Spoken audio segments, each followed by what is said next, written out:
నమస్తే welcome to prime time edition నేను శివాని బులెటిన్ల ముందుగా హెడ్లైన్స్ బెంగళూరు రేవ్ పార్టీతో ఏపీలో రాజకీయ దుమారం వైసీపీ టీడీపీ మధ్య మాటల యుద్ధం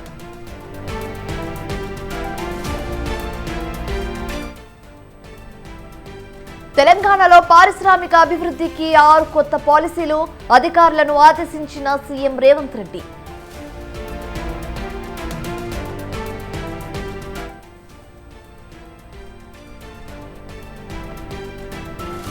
రైతులపై బీఆర్ఎస్ బీజేపీది కపట ప్రేమ ఇచ్చిన ప్రతి హామీని ప్రభుత్వం నెరవేరుస్తుందన్న తుమ్మల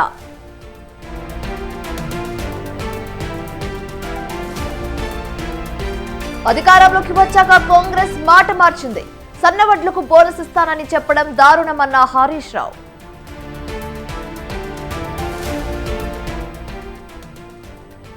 ఏసీపీ ఉమామహేశ్వరరావు ఇంట్లో కొనసాగుతున్న సోదాలు నగదు బంగారం వెండి ఆభరణాలు స్వాధీనం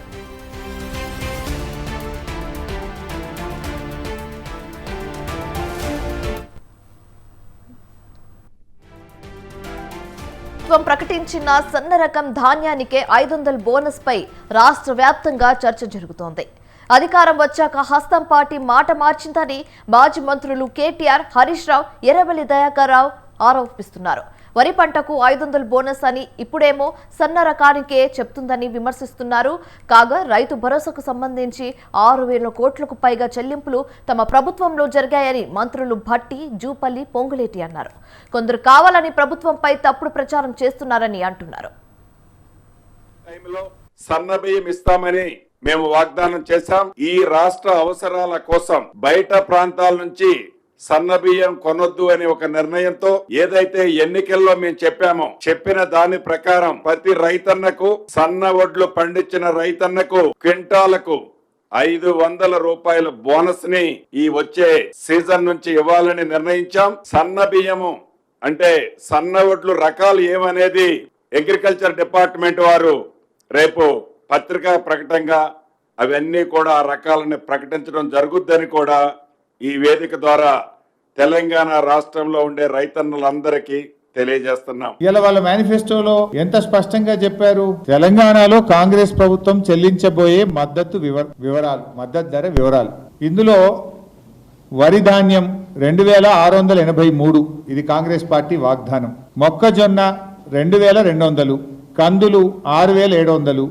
సోయాబీన్ 4400 పత్తి 6500 మిర్చి 15000 పసుపు 12000 ఎర్రజొన్నలు 3500 చెరుకు 4000 జొన్నలు 3050 ఇది కాంగ్రెస్ వాగ్దానము అని వాళ్ళ మేనిఫెస్టోలో చాలా స్పష్టంగా చెప్పారు ఇక్కడెక్కడ సన్న రకం వడ్లను రాయలేదు కదా వరి ధాన్యము అన్నారు వరి ధాన్యం అన్నప్పుడు అన్ని రకాల వరి కొనాలి కదా ఇవాళ మాట మార్చి మరి మేనిఫెస్టోలో ఆ రోజే రాయనుండ్రి సన్న వడ్లు మాత్రమే అని బ్రాకెట్లో పెట్టాల్సి ఉండే సన్న వడ్లకు మాత్రమే బోనస్ ఇస్తామని చెప్పాల్సి ఉండే ఆ రోజు మాత్రం వరి ధాన్యము అని చెప్పారు కానీ ఇవాళ నిజంగా అది అమల్లోకి వచ్చేసరికి పండని వడ్లకు సన్న వడ్లు ధాన్యం పండించేటువంటి వాళ్ళు 500 బోనస్తో మొదలు పెడతామని చెప్పాం సన్న బియ్యానికే 500 ఇస్తున్నారు అని చెప్తా ఉన్నారు నేను చెప్పేది ఏంటంటే సన్న ధాన్యం కొనుగోలుతో మొదలు పెడుతున్నాం అన్నాం మేము సన్న ధాన్యాన్ని కొనుగోలు చేసేదానికి 500 రూపాయల బోనస్ స్టార్ట్ చేస్తున్నాం మేము చెప్పిన సమాచారాన్ని దయచేసి ప్రజలకు అందిస్తే సన్నధాన్యం పండించినటువంటి వాళ్ళు 500 రూపాయలు కోల్పోకుండా ఉంటారు దాన్ని బోనస్ వాళ్ళు అందించడం కోసం ప్రయత్నం చేయండి నిన్న క్యాబినెట్ మీటింగ్ అయిన తర్వాత బ్రీఫింగ్ చేసి ఉంటారు ఆ చేసిన దాన్నే మేము తీసుకున్న నేనే సన్న వడ్లు పండించేటువంటి వాళ్ళకి 500 రూపాయల బోనస్తో మొదలు పెడుతున్నామని చెప్పారు నేను పార్టీ పరంగానే ఇక్కడ నుంచే చెప్తా ఉన్నాను ఒక్కటి ఆలోచించండి నిన్నటిదాకా చెప్పినారు 500 బోనస్ ఇస్తా క్వింటాల్కి అన్నాడు 500 ఇస్తా బోనస్ క్వింటాల్కి అన్నాడు నేనేం చెప్తున్నాడు సాగు కబురు చల్లగా సన్న వడ్లకు మాత్రమే 500 బోనస్ అంటున్నాడు సాగర్లో చాలా మంది మీరు సన్న వడ్లు పండించుకుంటున్నారు మీకు అసలు ఆ బోనస్ అవసరమే లేదు ఎందుకంటే మీరే బయట మార్కెట్లో మీరే బ్రహ్మాండంగా 3000 రూపాయలకు మీరే అమ్ముకుంటారు కరెక్టేనని చెప్పేది అంటే రేవంత్ రెడ్డి మాటల్లో ఎంత నిజాయితీ ఉందో దీన్ని బట్టి అర్థమైందా నేతి బీరకాయలో నెయ్యి ఎంత ఉంటుందో ఆ బోనస్ 500 బోనస్లో ఒక నిజాయితీ కూడా అంతే ఉంది. ఎందుకంటే తెలంగాణలో పండించేది 75-80% దొడ్డువడ్లు. 75-80% పండించే దొడ్డువడ్లకేమో బోనస్ లేదంట. మరి ఆ మాట ఎన్నికల ముందు చెప్పలే. ఆ రోజేమో అన్ని పేపర్లలో కలర్ఫుల్ అడ్వర్టైజ్మెంట్లు 500 బోనస్, మీరు వరి పండించండి.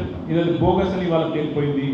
మరి ఇట్లా ప్రతి వాగ్దానాన్ని తుంగలో దొక్కుతుంటే ఈ ప్రభుత్వాన్ని ప్రశ్నించాల్సిన బాధ్యత రైతు బిడ్డలుగా మీ మీద ఉన్నదా లేదా దయచేసి ఆలోచించండి. నిన్న మేము కేబినెట్ లో ఒక నిర్ణయం చేసుకున్నాం. 500 రూపాయలు ధాన్యానికి మేము బోనస్ ఇస్తామని చెప్పిన మాటకి కట్టుబడి ముఖ్యమంత్రి గారు రేపు భవిష్యత్తులో బడి పిల్లలకు కానీ రేషన్కి కానీ పేదలకు ఇచ్చే రేషన్ కానీ అన్నిటికీ సన్న బియ్యమే ఇవ్వాలి. మనమేమో సన్న బియ్యం తినుకుంటూ మిడ్ డే మీల్స్ లో కానీ లేకపోతే పేదలకు ఇచ్చే రేషన్లో కానీ దొడ్డు బియ్యం ఇవ్వటం కరెక్ట్ కాదు అని కాంగ్రెస్ పార్టీ మేనిఫెస్టోలో ప్రకటించింది. దానికి అనుగుణంగా సన్నాలు పండించే వాళ్ళకి కొన్ని ఇబ్బందులు ఉంటాయి. కొంత పెట్టుబడి ఎక్కువ ఉంటుంది, కొంత దిగుబడి తక్కువ ఉంటుంది. కాబట్టి మొట్టమొదటిగా మనం అందరికీ సన్న బియ్యం ఇవ్వాలనుకుంటున్నాం కాబట్టి వాళ్ళకి మనం బోనస్ ఇద్దామని చెప్పి ప్రాథమికంగా నిన్న కేబినెట్లో నిర్ణయం చేస్తే తెల్లారిపాటికి ఏ రకంగా మురుగుతున్నారో మీరు చూశారు. అసలు బోనస్ అనేటటువంటి పదానికి అర్థం తెలియనటువంటి వ్యక్తులు దీన్ని బోకస్ అనేటటువంటి దౌర్భాగ్యానికి ఒడిగడుతున్నారు.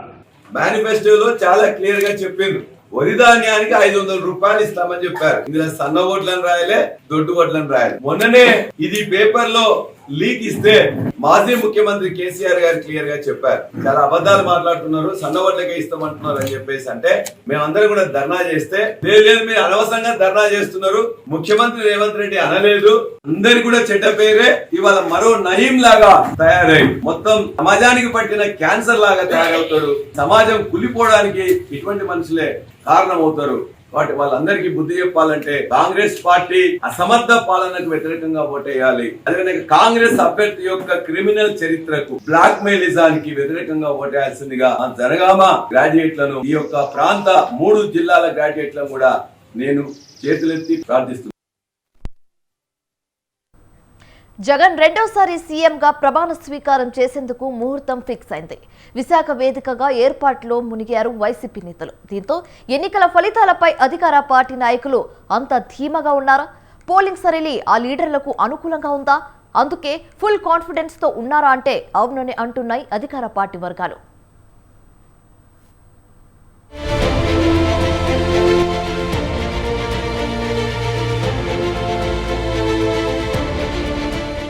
ఏపీలో ఈ నెల 13వ తేదీన పోలింగ్ జరిగింది. గతంలో ఎన్నడూ లేని విధంగా ఈసారి ఓటింగ్ శాతం నమోదైంది. రాష్ట్ర చరిత్రలో మొదటిసారి 81% పోలింగ్ నమోదు కావడం, పోలింగ్ కేంద్రాలకు భారీగా ఓటర్లు పోటెత్తడంతో ఎవరికి వారు పెరిగిన పోలింగ్ తమకే అనుకూలంగా ఉందన్న ధీమాలో ఉన్నారు పార్టీ నేతలు. ముఖ్యంగా అధికార వైఎస్ నేతలు పోలింగ్ శాతం పెరగడం తమకు కలిసి వచ్చే అంశమని అంటున్నారు. సంక్షేమ పథకాల లబ్ధిదారులు, ముఖ్యంగా మహిళలు, వృద్ధులు తమకే ఓటు వేశారన్న అంచనాలో ఉన్నారు. మరోవైపు గతం కంటే కూడా ఎక్కువగా అంటే 150కి పైగా ఎమ్మెల్యే స్థానాలు, 22 ఎంపీ స్థానాలు గెలవబోతున్నామని ప్రకటించారు వైసీపీ అధినేత సీఎం జగన్. దీంతో వైసీపీ నేతల్లో కొత్త ఉత్సాహం కనిపిస్తుంది. సీఎం జగన్ ఒక మాట చెప్పారు అంటే అది ఖచ్చితంగా జరిగి తీరుతుంది అని బలంగా నమ్ముతున్నారు.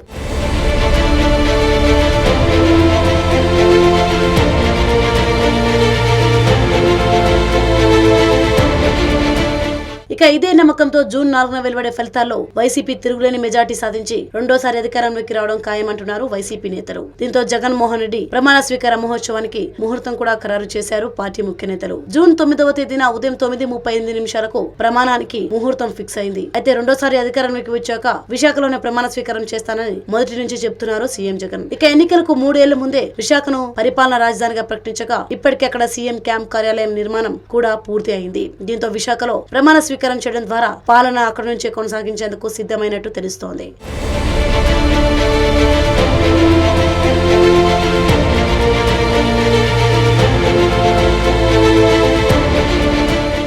మరోవైపు విశాఖలో సీఎం జగన్ ప్రమాణ స్వీకారానికి ముహూర్తం ఫిక్స్ చేసిన అధికార పార్టీ నేతలు విజయం తమదేనని ధీమాలో ఉంటే అటువైపు నుంచి ఎన్డీఏ నేతలు కూడా తామే గెలిచి తీరుతామంటున్నారు. అయితే కూటమి లీడర్లు గెలుపు ధీమాలో ఉన్నారు కానీ ఇంతవరకు టీడీపీ అధినేత చంద్రబాబు, జనసేన అధినేత పవన్ కళ్యాణ్ మీడియా ముందుకు వచ్చి తామే అధికారంలోకి వస్తామని చెప్పడం లేదన్న విమర్శలు వెల్లువెత్తున్నాయి. దీంతో కూటమి అధికారంలోకి వస్తుందా లేదా అన్న సందేహాలు టీడీపీ, జనసేన వర్గాల్లో వ్యక్తమవుతున్నాయి.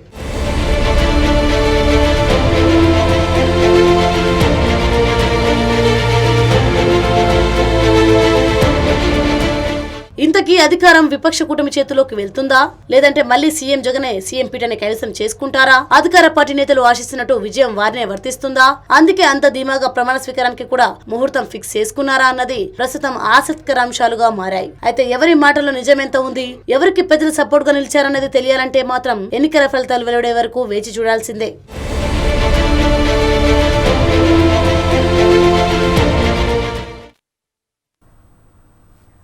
వరంగల్కు చెందిన దీప్తి జపాన్లో జరిగిన వరల్డ్ పారా అథ్లెటిక్స్లో ఛాంపియన్గా నిలిచారు. గోల్డ్ మెడల్ సాధించారు. వరంగల్లోని కల్లేడాకు చెందిన దీప్తి జీవాన్ పారా అథ్లెటిక్స్ ఛాంపియన్షిప్లో గోల్డ్ మెడల్ సాధించడంపై సర్వత్రా హర్షం వ్యక్తమవుతుంది. దీప్తి తండ్రి రోజువారీ కూలీగా పనిచేస్తున్నారు. కూలీ కూతురిగా T20 కేటగిరీలో మహిళల విభాగంలో 400 మీటర్ల రేస్ని 55.07 సెకండ్లో దీప్తి జీవానా ఛేదించారు. ఒకప్పుడు శిక్షణ పొందేందుకు కనీసం బస్ టికెట్ కూడా కొనలేని స్థితిలో ఉన్న దీప్తి నేడు ప్రపంచ రికార్డు సాధించడంపై సర్వత్రా హర్షం వ్యక్తమవుతుంది. ఆమె మరిన్ని ఉన్నత స్థానాలు అందుకోవాలని పలువురు ప్రశంసలు అందజేస్తున్నారు.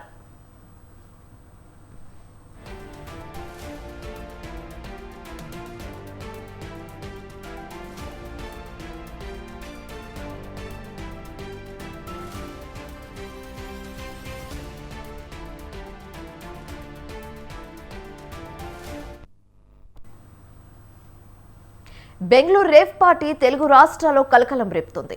గుట్టు రట్టు కావడం, పలువురు స్టార్లు ఉన్నారంటూ పుకార్లు షికార్లు చేయడంతో సినీ తారలు హడలెత్తుతున్నారు. గతంలో డ్రగ్స్ కేసు వ్యవహారంలో రేవ్ పార్టీ కూడా ప్రముఖుల్లో గుబులు పుట్టిస్తుంది.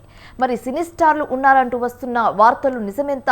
పోలీసుల దర్యాప్తుతో కేసు ఏ మలుపు తిరగనుంది, ఎవరి మెడకు చుట్టుకొనుంది అన్నది ప్రస్తుతం హాట్ టాపిక్గా మారింది.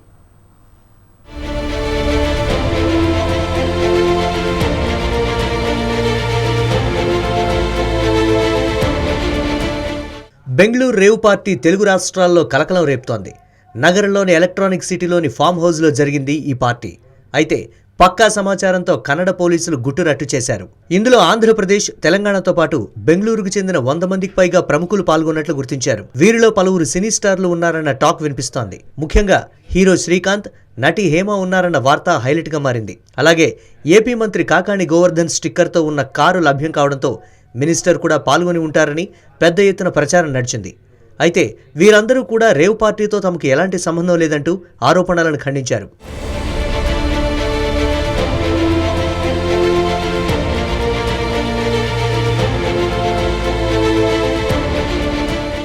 నటుడు శ్రీకాంత్ తాను రేవ్ పార్టీలో పాల్గొనలేదని క్లారిటీ ఇచ్చారు.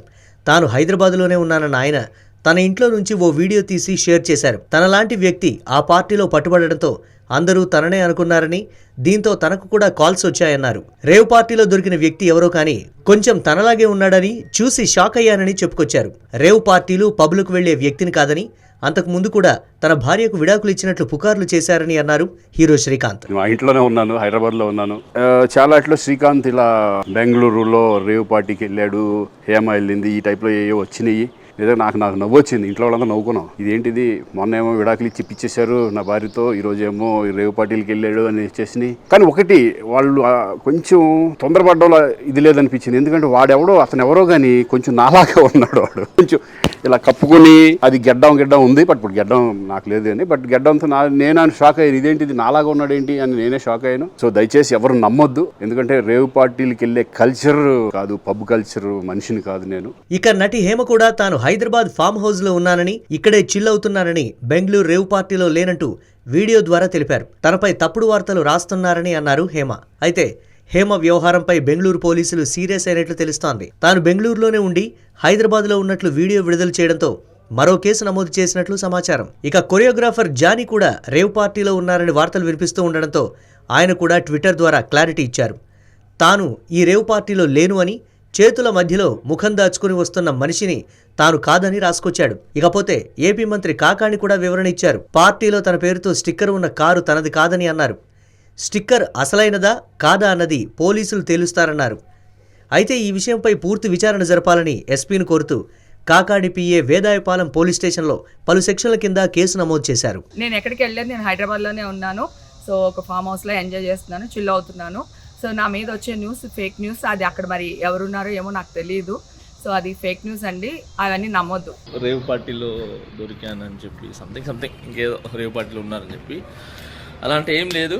మా ఎలక్షన్స్ తర్వాత హైదరాబాద్లో మా డాన్సర్స్ యూనియన్లో సో కొన్ని వర్క్స్ ఆగిపోయి ఉంటే వాళ్ళందరూ ఆ వర్క్స్ అన్ని చూసుకుంటున్నాను. డైరెక్టర్స్ డే మన డైరెక్టర్స్ గురించి అందరు కలిసి ఒక ఫండ్ రేజ్ అని చెప్పి ఒక షో చేశారు. ఆ షోలో కూడా ఉన్నాను. సో అక్కడ కూడా ఎంజాయ్ చేసి వచ్చాం. ఫస్ట్ ఆఫ్ ఆల్ ఏంటంటే హాలిడేస్ వచ్చిన తర్వాత పిల్లలకి ఏ చిన్న వాళ్ళు బయటికి తీసుకెళ్ళడానికి కూడా నాకు టైం లేకుండా పార్టీ రేవ్ పార్టీ అంటున్నారు. అసలు మామూలు చాక్లెట్ పార్టీ ఇద్దామన్నా కూడా మా పిల్లలకి టైం లేదు. మరోవైపు రేవ్ పార్టీపై దర్యాప్తు ముమ్మరం చేసిన పోలీసులు కూపీలాగుతున్నారు. దీంతో విచారణలో సంచలన నిజాలు బయటకొస్తున్నాయి. Sunset to sunrise victory పేరుతో ఈ పార్టీని భారీ ఎత్తున ఏర్పాటు చేసినట్లు పోలీసుల దర్యాప్తులో తేలింది. వ్యాపారి క్రికెట్ బుకీ వాసు తన పుట్టినరోజు సందర్భంగా పార్టీ ఇచ్చినట్లు గుర్తించారు. దాదాపు 150 మంది ప్రముఖులు ఈ పార్టీకి హాజరయ్యారన్నట్లు సమాచారం. ఈవెంట్ మొత్తానికి అరుణ్ ఇన్ఛార్జిగా వ్యవహరించగా డ్రగ్ పెడ్లర్లు సిద్దికి, రణధీర్, రాజ్ కూడా రావడంతో డ్రగ్స్ తీసుకున్నట్లు తెలుస్తోంది. ఇదిలా ఉంటే పార్టీ ఇచ్చిన వాసుకి ప్రముఖులతో ఉన్న సంబంధాలు, పాత కేసులపై ఆరా తీస్తున్నారు పోలీసులు. అయితే హైదరాబాద్లో రేవ్, డ్రగ్స్ పార్టీలపై పోలీసుల నిఘా పెరగడంతోనే మకాం బెంగళూరుకు మార్చినట్లు సమాచారం. ఇక ఈ కేసులో ఇప్పటికే వాసు, అరుణ్, సిద్దికి, రణధీర్, రాజ్లను పోలీసులు అరెస్టు చేశారు. పలువురిపై ఎఫ్ఐఆర్ నమోదు చేశారు.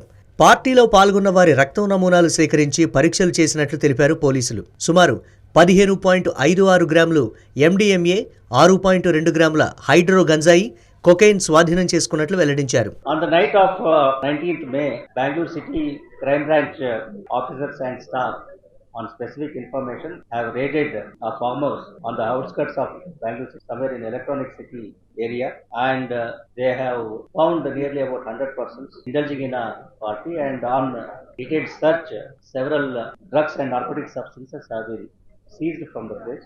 Based on this, a case is registered in Electronic City Police Station and 5 persons have been arrested.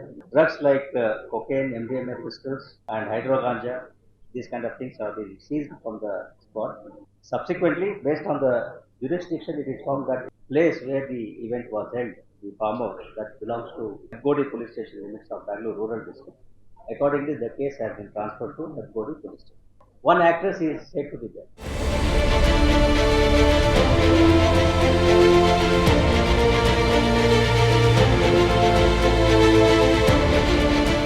ఇలా మొత్తానికి బెంగళూరు రేవ్ పార్టీ అటు కర్ణాటకలోనే కాదు, ఇటు తెలుగు రాష్ట్రాల్లోనూ కలకలం రేపింది. మరి ఈ కేసులో పోలీసులు తీగలాగుతూ ఉండడంతో డొంక కదులుతుందా?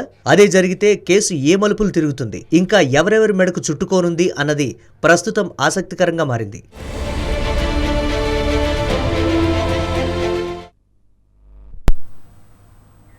హెలికాప్టర్ జర్నీ ప్రముఖులను భయపెడుతుంది.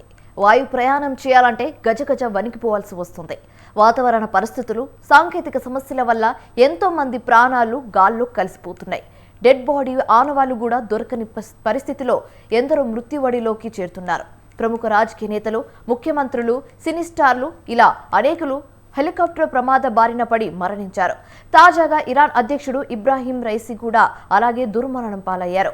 మరి ఈ ప్రమాదాలకు కారణాలేంటి? హెలికాప్టర్ జర్నీలో మరణించిన ఆ ప్రముఖులెవరో ఓసారి తెలుసుకుందాం.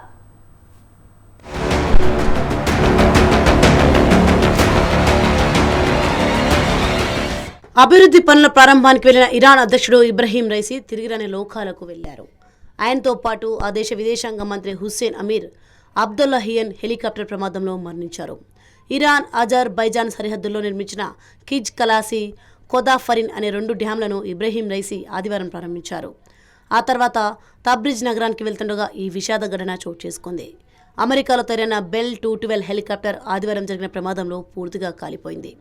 హెలికాప్టర్ పర్వత శిఖరాన్ని ఢీకొట్టినట్లు అక్కడ చిత్రాలు చూపించాయి. వాతావరణం అనుకూలించలేకపోవడం వల్లే ఈ ప్రమాదం జరిగినట్లు భావించారు. ప్రమాదం గురించి తెలిసిన వెంటనే గాలింపు చర్యలు ముమ్మరం చేశాయి రెస్క్యూ బృందాలు. శిథిలాలను చేరుకోవడానికి వారు రాత్రంతా శ్రమించారు. వాతావరణం సరిగ్గా లేకపోవడం, మంచు తుఫాను కారణంగా ప్రమాద స్థలాన్ని కనుగొన్నా వెంటనే అక్కడికి చేరుకోలేకపోయారు. ప్రయాణికులలో ఎవరూ బతికినట్లు ఆనవాళ్లు కనిపించలేదని ఇరాన్ నాయకుడు ఫిర్హోసేన్ కొలివాన్ తెలిపారు. 2021లో ప్రెసిడెంట్గా ఎన్నికైన 63 ఏళ్ల ఇబ్రహీం రైసీ దేశంలో కఠినమైన నైతిక చట్టాలను అమలు చేశారు. ప్రభుత్వ వ్యతిరేక నిరసనలను హింసాత్మకంగా అణచివేశారు. తన పదవీ కాలంలో ప్రపంచ దేశాలతో అణుశక్తికి సంబంధించిన చర్చలను ప్రోత్సహించారు.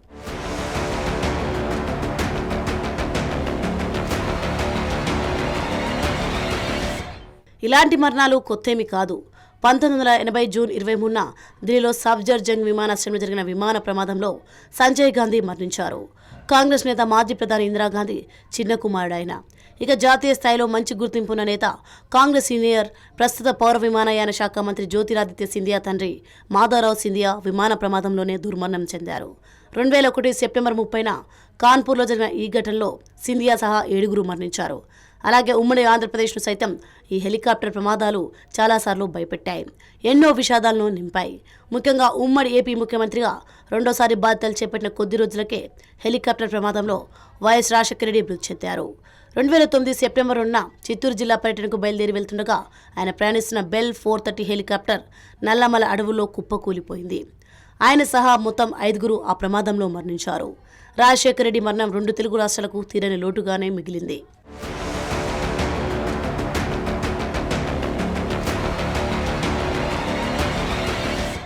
అంతకుముందు కూడా ఉమ్మడి ఏపీకి చెందిన ఓ కీలక నేత హెలికాప్టర్ ప్రమాదంలోనే దుర్మరణం చెందారు. అప్పటి లోక్సభ స్పీకర్, టీడీపీ నేత జీఎంసీ బాలయోగి హెలికాప్టర్ ప్రమాదంలో అనూహ్యంగా మరణించారు. 2002 మార్చి 3న ఆయన ప్రయాణిస్తున్న బెల్ 206 హెలికాప్టర్ పశ్చిమ గోదావరి జిల్లాలో కుప్పకూలిపోయింది. ఆయన మరణం టీడీపీకి తీరని లోటుగా మారింది. ఇలా పొలిటికల్ లీడర్లనే కాదు, సినీ స్టార్లను పొట్టన పెట్టుకున్నాయి హెలికాప్టర్ ప్రమాదాలు. తెలుగు సినీ ప్రేక్షకుల మనసులో చెరగని ముద్ర వేసిన సౌందర్య కూడా హెలికాప్టర్ ప్రమాదంలో మరణించారు. 2004 ఏప్రిల్ 17న బెంగళూరులో ఈ ప్రమాదం జరిగింది. తెలుగు, తమిళం, కన్నడం, మలయాళం సహా పలు భాషల్లో ఆమె నటించారు. ఆమె మరణాన్ని ఇప్పటికీ తెలుగు ప్రేక్షక లోకం మర్చిపోదు. ఇక అలాగే అరుణాచల్ ప్రదేశ్ సీఎం దోర్జీ కండు హెలికాప్టర్ ప్రమాదంలో 2011 ఏప్రిల్ 30న మృత్యువుడికి చేరారు. ఆయన ప్రయాణిస్తున్న Pawan Hans B8 model helicopter Arunachal ప్రదేశ్లోని తవాంగ్ వద్ద వాతావరణ పరిస్థితులు అనుకూలించకపోవడంతో కుప్పకూలింది. ఈ ఘటనలో ఆయనతో పాటు మరో 4గురు మరణించారు. దేశంలో అత్యంత శక్తివంతమైన సైనికాధికారి బిపిన్ రావత్ కూడా హెలికాప్టర్ ప్రమాదంలో మృతి చెందారు.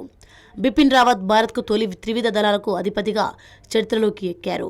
ఈ ఘోర ప్రమాదంలో బిపిన్ భార్య సహా 13 మంది మృతి చెందారు. ఇలా ఎందరో ప్రముఖులు హెలికాప్టర్ ప్రమాద బారిన పడి మృత్యువుడికి చేరారు.